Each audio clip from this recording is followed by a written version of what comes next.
So you just received your first executed offer. Congratulations. The next step is making escrow deposit.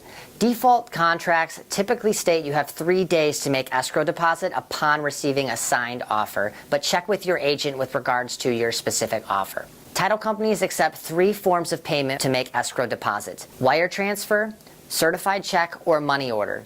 If you're going to be doing a wire transfer, it is important that you receive the wiring instructions directly from the title company handling the transaction.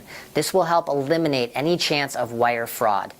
If you're going to be making deposit via certified check or money order, you must source the funds from an account that has your name on it. If you're going to be receiving it from a friend or family member, the funds must be deposited into your account and you must have a gift letter with those funds.